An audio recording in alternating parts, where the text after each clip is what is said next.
Sunday. I'm not sure why I'm writing this down on paper and not on my computer. I guess I've just noticed some odd things. It's not that I don't trust the computer, I just need to organize my thoughts. I need to get down all the details somewhere objective, somewhere I know that what I write can't be deleted or changed. Not that that's happened. It's just everything blurs together here, and the fog of memory lends a strange cast to things. I'm starting to feel cramped in this small apartment. Maybe that's the problem. I just had to go and choose the cheapest apartment, the only one in the basement. The lack of windows down here makes day and night seem to slip by seamlessly. I haven't been out in a few days because I've been working on this programming project so intensively. I suppose I just wanted to get it done. Hours of sitting and staring at a monitor can make anyone feel strange, I know, but I don't think that's it. I'm not sure when I first started to feel like something was odd. I can't even define what it is. Maybe I just haven't talked to anyone in a while. That's the first thing that crept up on me. Everyone I normally talk to online while I program has been idle, or they've simply not logged on at all. My instant messages go unanswered.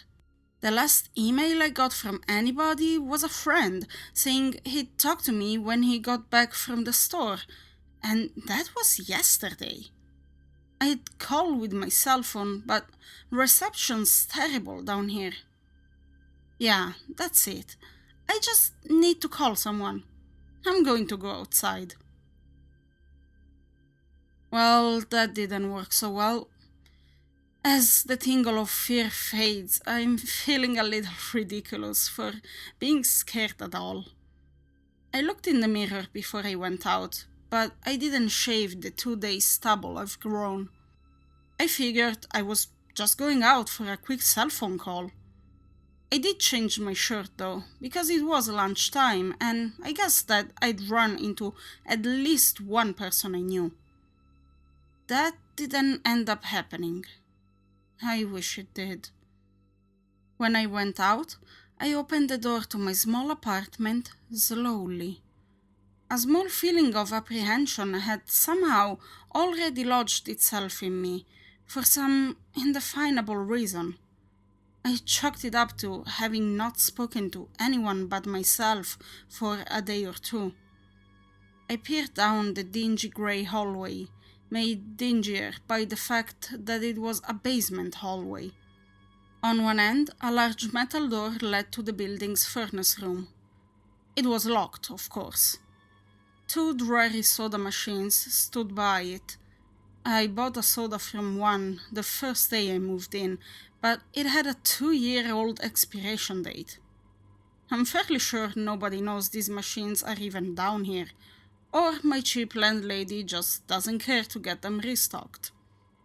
I closed my door softly and walked the other direction, taking care not to make a sound. I have no idea why I chose to do that, but it was fun giving into the strange impulse not to break the droning hum of the soda machines, at least for the moment. I got to the stairwell and took the stairs up to the building's front door. I looked through the heavy door's small square window and received quite a shock. It was definitely not lunchtime. City gloom hung over the dark street outside, and the traffic lights at the intersection in the distance blinked yellow. Dim clouds, purple and black from the glow of the city, hung overhead. Nothing moved, save the few sidewalk trees that shifted in the wind. I remember shivering, though I wasn't cold. Maybe it was the wind outside. I could vaguely hear it through the heavy metal door, and I knew it was that unique kind of late-night wind, the kind that was constant, cold, and quiet, save for the rhythmic music it made as it passed through countless unseen tree leaves. I decided not to go outside.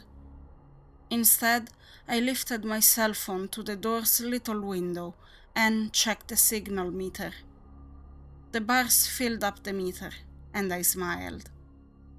Time to hear someone else's voice, I remember thinking, relieved.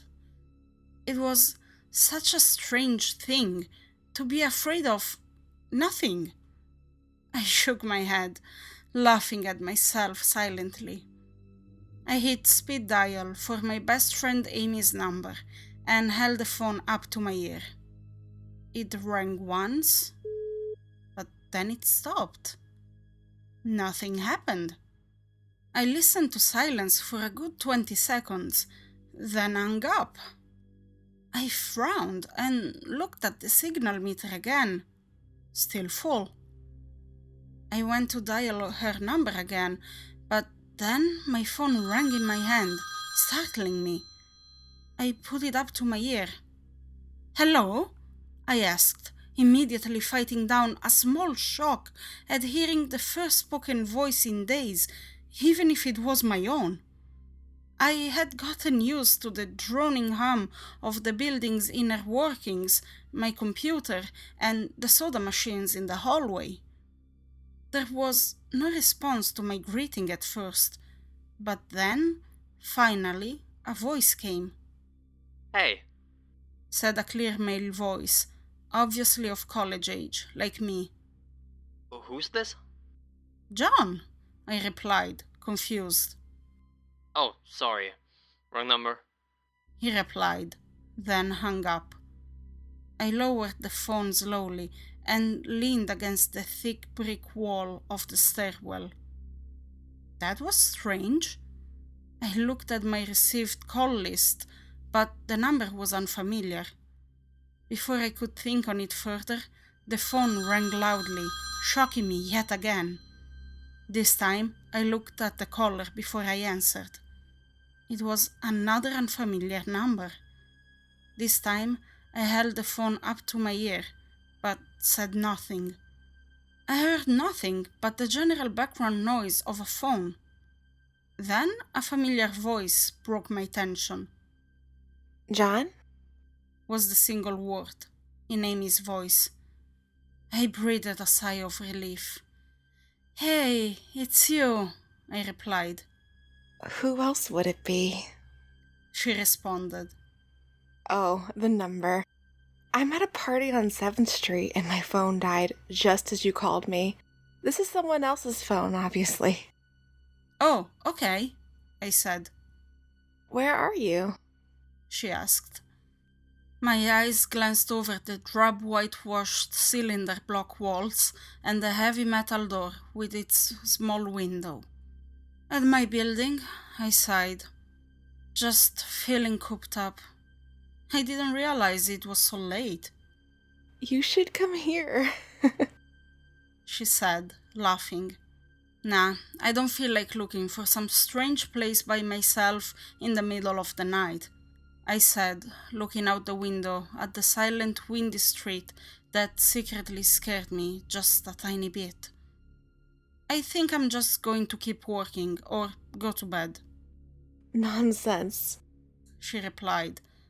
I can come get you. Your building is close to 7th Street, right?" "How drunk are you?" I asked lightheartedly. "You know where I live," "Oh, of course. she said abruptly. I guess I can't get there by walking, huh?" "You could if you wanted to waste half an hour," I told her. "Right. She said. Okay, have to go. Good luck with your work."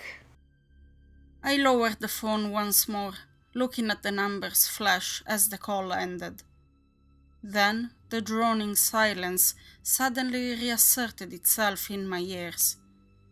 The two strange calls and the eerie street outside just drove home my aloneness in this empty stairwell. Perhaps from having seen too many scary movies, I had the sudden inexplicable idea that something could look in the door's window and see me, some sort of horrible entity that hovered at the edge of aloneness, just waiting to creep up on unsuspecting people that strayed too far from other human beings. I knew the fear was irrational, but nobody else was around, so I jumped down the stairs, ran down the hallway into my room, and closed the door as swiftly as I could while still staying silent. Like I said, I feel a little ridiculous for being scared of nothing, and the fear has already faded. Writing this down helps a lot. It makes me realize that nothing is wrong. It filters out half-formed thoughts and fears and leaves only cold, hard facts. It's late, I got a call from a wrong number, and Amy's phone died, so she called me back from another number. Nothing strange is happening. Still, there was something a little off about that conversation. I know it could have just been the alcohol she'd had. Or was it even her that seemed off to me? Or was it... Yes, that was it. I didn't realize it until this moment, writing these things down. I knew writing things down would help. She said she was at a party, but I only heard silence in the background. Of course, that doesn't mean anything in particular, as she could have just gone outside to make the call. No, that couldn't be it either. I didn't hear the wind. I need to see if the wind is still blowing.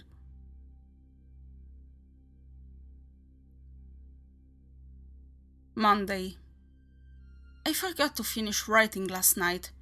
I'm not sure what I expected to see when I ran up the stairwell and looked out the heavy metal door's window. I'm feeling ridiculous. Last night's fear seemed hazy and unreasonable to me now. I can't wait to go out into the sunlight. I'm going to check my email, shave, shower, and finally get out of here. Wait. I think I heard something.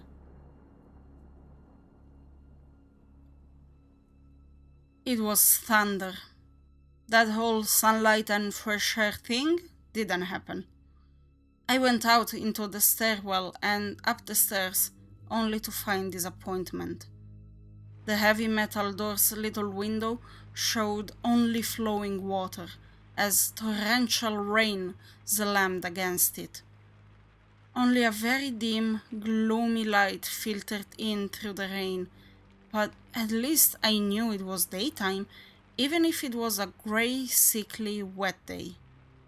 I tried looking out the window and waiting for lightning to illuminate the gloom, but the rain was too heavy and I couldn't make out anything more than vague, weird shapes moving at odd angles in the waves washing down the window. Disappointed, I turned around, but I didn't want to go back to my room.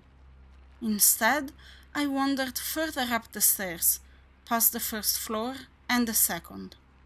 The stairs ended at the third floor, the highest floor in the building.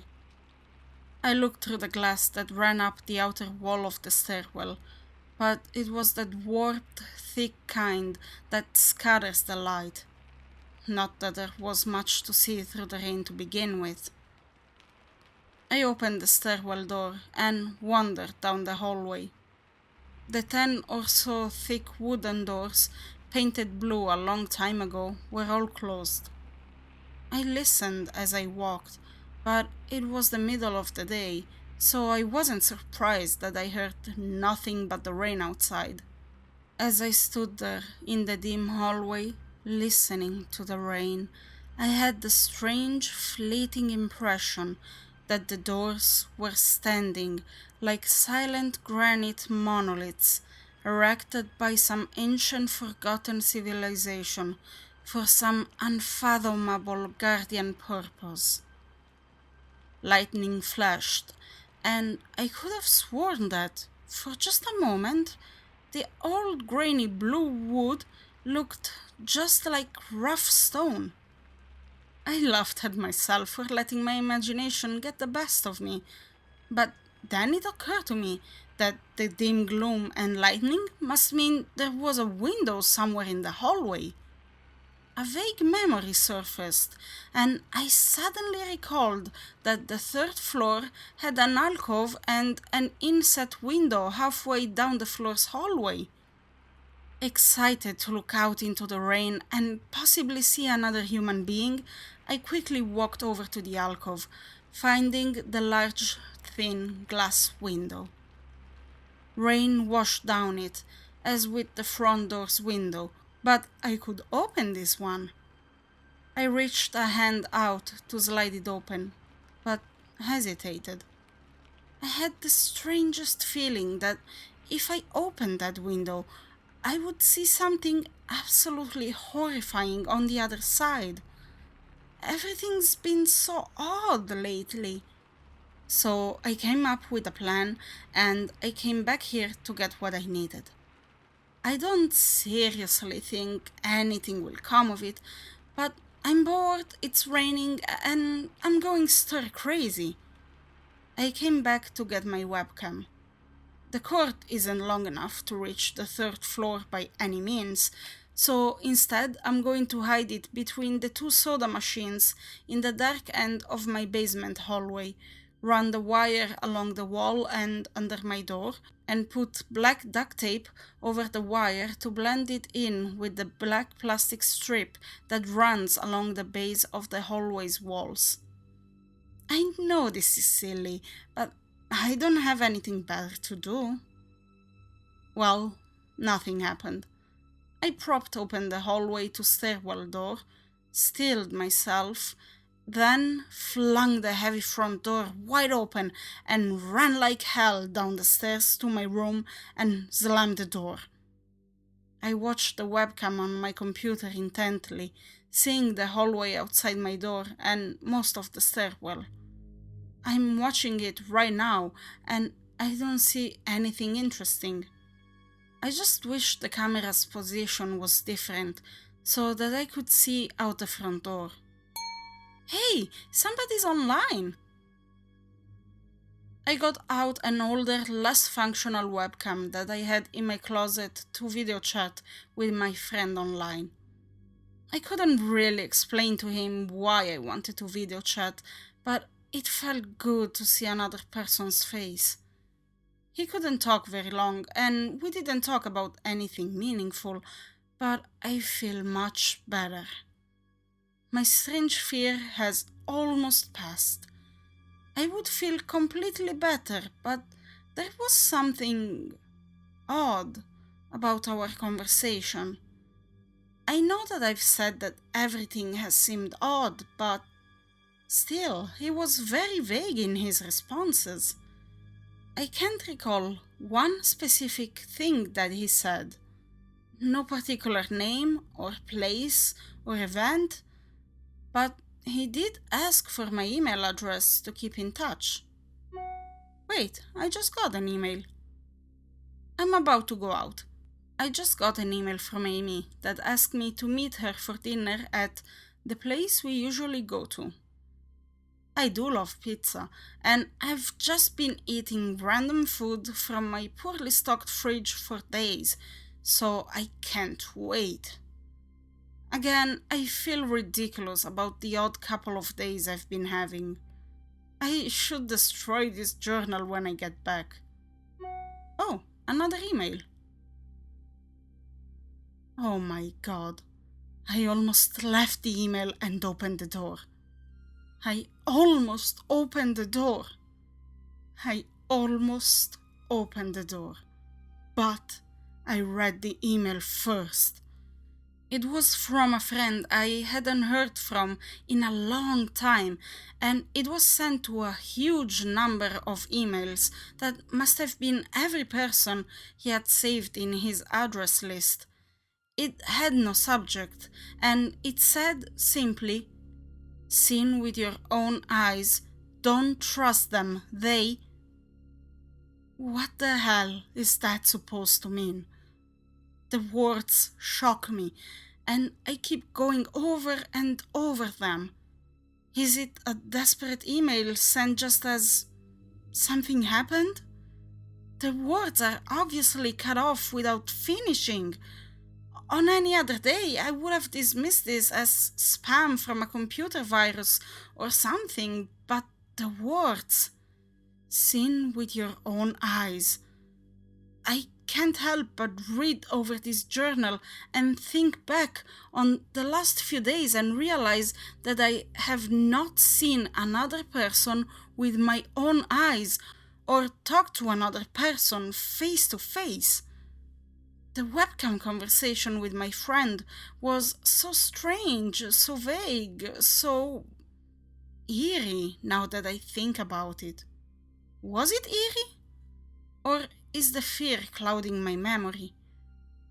My mind toys with the progression of events I've written here, pointing out that I have not been presented with one single fact that I did not specifically give out unsuspectingly.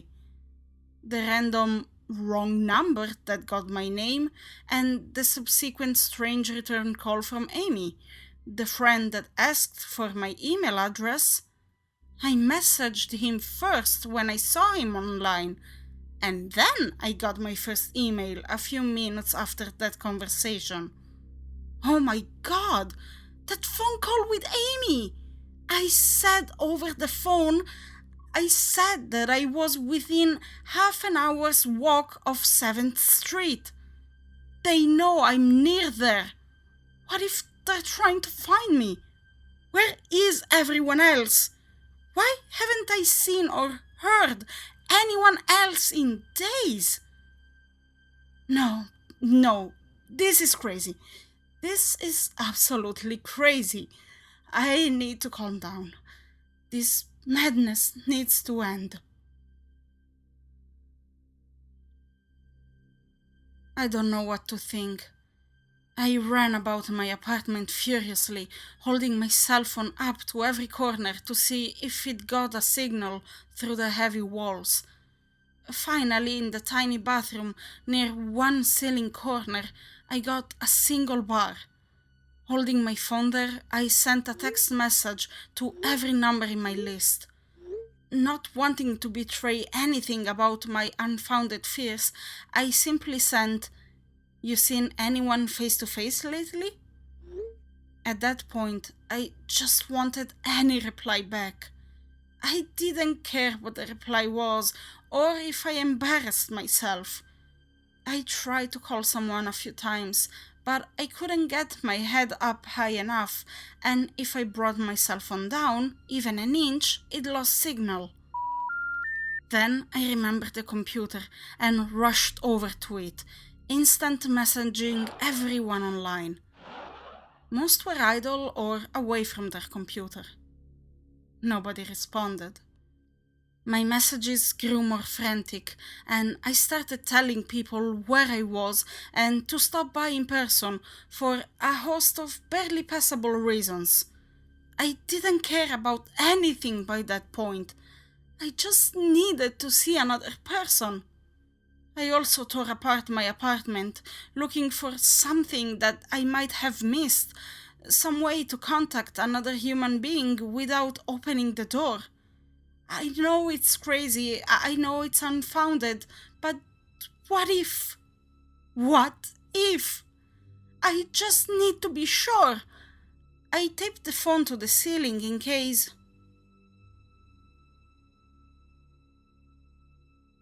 Tuesday. The phone rang! Exhausted from last night's rampage, I must have fallen asleep. I woke up to the phone ringing and ran into the bathroom, stood on the toilet and flipped open the phone taped to the ceiling. It was Amy, and I feel so much better. She was really worried about me and apparently had been trying to contact me since the last time I talked to her. She's coming over now, and yes, she knows where I am without me telling her. I feel so embarrassed. I am definitely throwing this journal away before anyone sees it. I don't even know why I'm writing in it now. Maybe it's just because it's the only communication I've had at all since God knows when. I look like hell too. I looked in the mirror before I came back in here. My eyes are sunken, my stubble is thicker, and I just look generally unhealthy. My apartment is trashed, but I'm not going to clean it up. I think I need someone else to see what I've been through. These past few days have not been normal. I am not one to imagine things. I know I have been the victim of extreme probability. I probably missed seeing another person 1,000 times. I just happened to go out when it was late at night or the middle of the day when everyone was gone. Everything's perfectly fine. I know this now. Plus, I found something in the closet last night that has helped me tremendously. A television. I set it up just before I wrote this, and it's on in the background.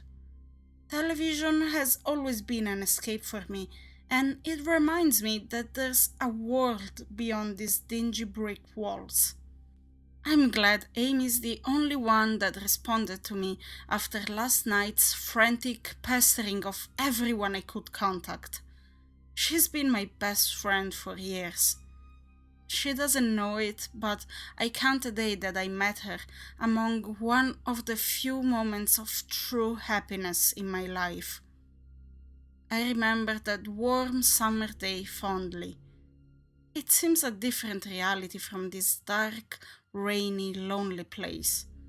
I feel like I spent days sitting in that playground, much too old to play, just talking with her and hanging around, doing nothing at all. I still feel like I can go back to that moment sometimes, and it reminds me that this damn place is not all that there is. Finally, a knock on the door. I thought it was odd that I couldn't see her through the camera I hid between the two soda machines. I figured that it was bad positioning, like when I couldn't see out the front door. I should have known. I should have known! After the knock, I yelled through the door jokingly that I had a camera between the soda machines because I was embarrassed myself that I had taken this paranoia so far. After I did that, I saw her image walk over to the camera and look down at it. She smiled and waved. Hey. She said to the camera brightly, giving it a wry look. It's weird, I know, I said into the mic attached to my computer. I've had a weird few days. Must have. She replied. Open the door, John. I hesitated. How could I be sure? Hey, humor me a second here, I told her through the mic. Tell me one thing about us. Just prove to me you're you. She gave the camera a weird look. Alright. She said slowly, thinking. We met randomly at a playground when we were both way too old to be there? I sighed deeply as reality returned and fear faded. God, I'd been so ridiculous. Of course it was Amy. That day wasn't anywhere in the world except in my memory. I'd never even mentioned it to anyone, Not out of embarrassment, but out of a strange secret nostalgia and a longing for those days to return. If there was some unknown force at work trying to trick me, as I feared, there was no way they could know about that day. All right, I'll explain everything, I told her. Be right there. I ran to my small bathroom and fixed my hair as best I could. I looked like hell, but she would understand. Snickering at my own unbelievable behavior and the mess I'd made of the place, I walked to the door. I put my hand on the doorknob and gave the mess one last look. So ridiculous, I thought. My eyes traced over the half-eaten food lying on the ground, the overflowing trash bin, and the bed I tipped to the side looking for God knows what. I almost turned to the door and opened it, but my eyes fell on one last thing. The old webcam, the one I used for that eerily vacant chat with my friend. Its silent black sphere lay haphazardly tossed to the side, its lens pointed at the table where this journal lay. An overwhelming terror took me as I realized that if something could see through that camera, it would have seen what I just wrote about that day. I asked her for any one thing about us, and she chose the only thing in the world that I thought they or it did not know. But it did! It did know! It could have been watching me the whole time! I didn't open the door. I screamed. I screamed in uncontrollable terror. I stomped on the old webcam on the floor. The door shook and the doorknob tried to turn, but I didn't hear Amy's voice through the door. Was the basement door made to keep out drafts too thick? Or was Amy not outside? What could have been trying to get in, if not her? What the hell is out there? I saw her on my computer through the camera outside. I heard her on the speakers through the camera outside. But was it real? How can I know? She's gone now. I screamed and shouted for help. I piled up everything in my apartment against the front door.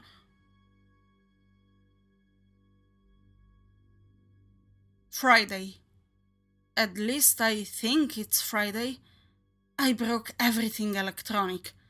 I smashed my computer to pieces. Every single thing on there could have been accessed by network access, or worse, altered. I'm a programmer, I know. Every little piece of information I gave out since this started, my name, my email, my location, none of it came back from outside until I gave it out. I've been going over and over what I wrote. I've been panicking back and forth, altering between stark terror and overpowering disbelief. Sometimes I'm absolutely certain some phantom entity is dead set on the simple goal of getting me to go outside. Back to the beginning, with the phone call from Amy, she was effectively asking me to open the door and go outside. I keep running through it in my head.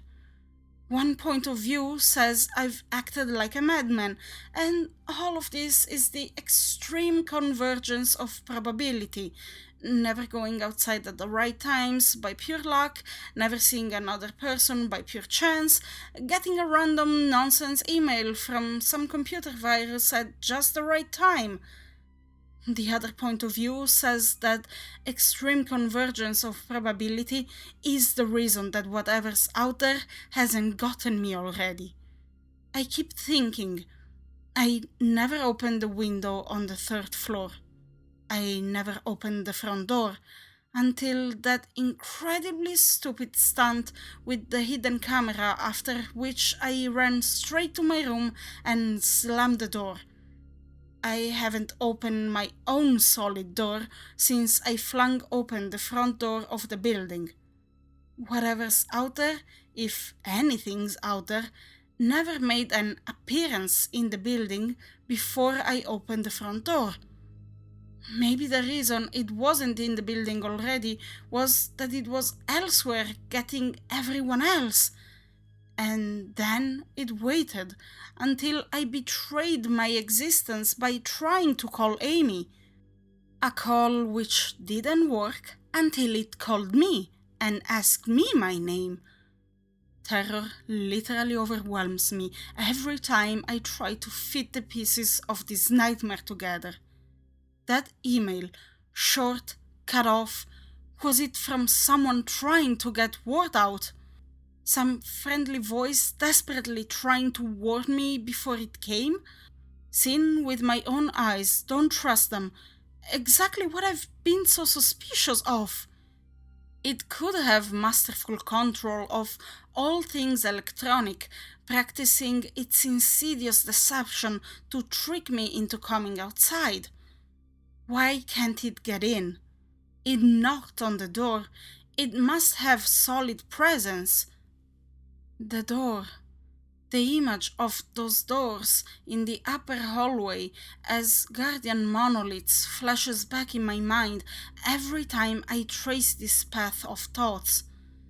If there is some phantom entity trying to get me to go outside, maybe it can get through doors. I keep thinking back over all the books I've read or movies I've seen, trying to generate some explanation for this. Doors have always been such intense foci of human imagination, always seen as wards or portals of special importance. Or perhaps the door is just too thick? I know that I couldn't bash through any of the doors in this building, let alone the heavy basement ones. Aside from that, the real question is, why does it even want me? If it just wanted to kill me, it could do it any number of ways, including just waiting until I starve to death. What if it doesn't want to kill me? What if it has some far more horrific fate in store for me? God, what can I do to escape this nightmare? A knock on the door. I told the people on the other side of the door, I need a minute to think and I'll come out. I'm really just writing this down so I can figure out what to do. At least this time I heard their voices. My paranoia, and yes, I recognize I'm being paranoid, has me thinking of all sorts of ways that their voices could be faked electronically. There could be nothing but speakers outside, simulating human voices. Did it really take them 3 days to come talk to me? Amy is supposedly out there, along with 2 policemen and a psychiatrist. Maybe it took them 3 days to think of what to say to me. The psychiatrist's claim could be pretty convincing if I decided to think this has all been a crazy misunderstanding and not some entity trying to trick me into opening the door. The psychiatrist had an older voice, authoritarian but still caring. I liked it. I'm desperate just to see someone with my own eyes. He said I have something called cyberpsychosis, and I'm just one of a nationwide epidemic of thousands of people having breakdowns triggered by a suggestive email that got through somehow. I swear he said got through somehow. I think he means spread throughout the country inexplicably, but I'm incredibly suspicious that the entity slipped up and revealed something. He said I am part of a wave of emergent behavior, that a lot of other people are having the same problem with the same fears, even though we've never communicated. That neatly explains the strange email about eyes that I got. I didn't get the original triggering email. I got a descendant of it. My friend could have broken down too and tried to warn everyone he knew against his paranoid fears. That's how the problem spreads, the psychiatrist claims. I could have spread it too, with my texts and instant messages online to everybody I know.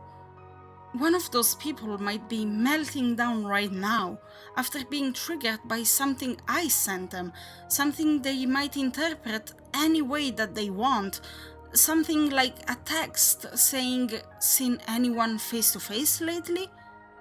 The psychiatrist told me that he didn't want to lose another one, that people like me are intelligent and that's our downfall. We draw connections so well that we draw them even when they shouldn't be there. He said it's easy to get caught up in paranoia in our fast-paced world, a constantly changing place where more and more of our interaction is simulated. I have to give him one thing. It's a great explanation. It neatly explains everything. It perfectly explains everything, in fact. I have every reason to shake off this nightmarish fear that something or consciousness or being out there wants me to open the door so it can capture me for some horrible fate worse than death. It would be foolish, after hearing that explanation, to stay in here until I starve to death just to spite the entity that might have got everyone else.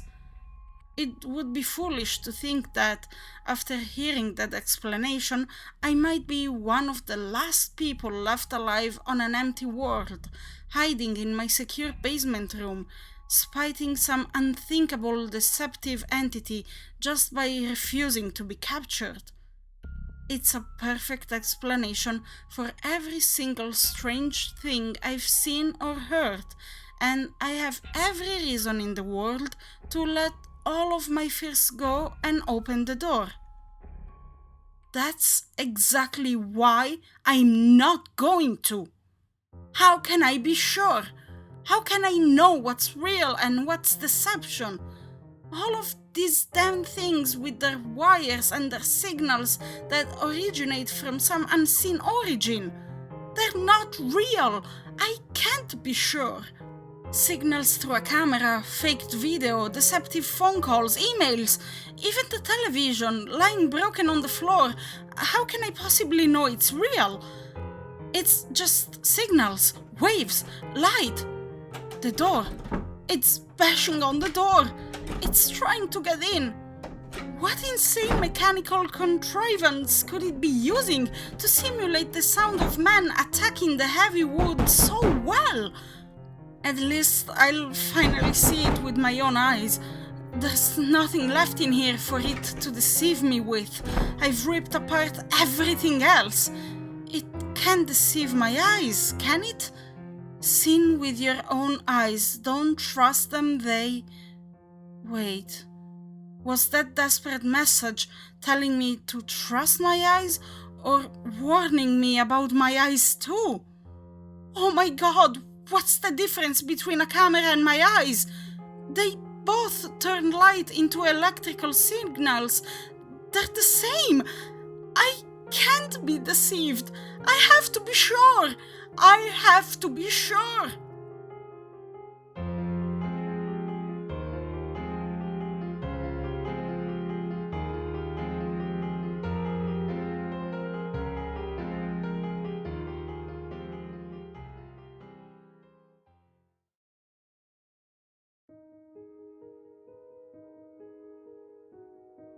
Date unknown. I calmly asked for paper and a pen, day in and day out, until it finally gave them to me. Not that it matters. What am I going to do? Poke my eyes out? The bandages feel like part of me now. The pain is gone. I figured this will be one of my last chances to write legibly as, without my sight to correct mistakes, my hands will slowly forget the motions involved. This is a sort of self-indulgence, this writing. It's a relic of another time, because I'm certain everyone left in the world is dead, or something far worse. I sit against the padded wall day in and day out. The entity brings me food and water. It masks itself as a kind nurse, as an unsympathetic doctor. I think it knows that my hearing has sharpened considerably now that I live in darkness. It fakes conversations in the hallways on the off chance that I might overhear. One of the nurses talks about having a baby soon. One of the doctors lost his wife in a car accident. None of it matters. None of it is real. None of it gets to me. Not like she does. That's the worst part. The part I almost can't handle. The thing comes to me, masquerading as Amy. Its recreation is perfect. It sounds exactly like Amy, feels exactly like her. It even produces a reasonable facsimile of tears that it makes me feel on its lifelike cheeks. When it first dragged me here, it told me all the things I wanted to hear. It told me that she loved me, that she had always loved me, that it didn't understand why I did this, that we could still have a life together, if only I would stop insisting that I was being deceived. It wanted me to believe. No, it needed me to believe that she was real. I almost fell for it. I really did. I doubted myself for the longest time. In the end, though, it was all too perfect, too flawless, and too real. The false Amy used to come every day, and then every week, and finally stopped coming altogether. But I don't think the entity will give up. I think the waiting game is just another one of its gambits. I will resist it for the rest of my life if I have to. I don't know what happened to the rest of the world, but I do know that this thing needs me to fall for its deceptions. If it needs that, then maybe, just maybe, I am a thorn in its agenda. Maybe Amy is still alive out there somewhere, kept alive only by my will to resist the deceiver. I hold on to that hope, rocking back and forth in my cell to pass the time. I will never give in. I will never break. I am a hero.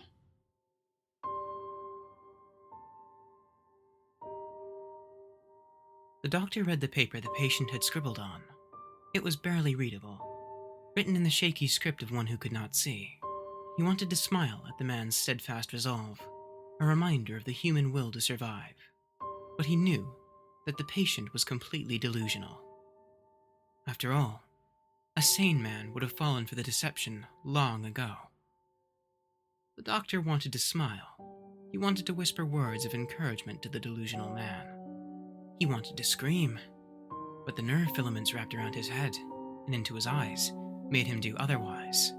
His body walked into the cell like a puppet and told the patient once more that he was wrong and that there was nobody trying to deceive him.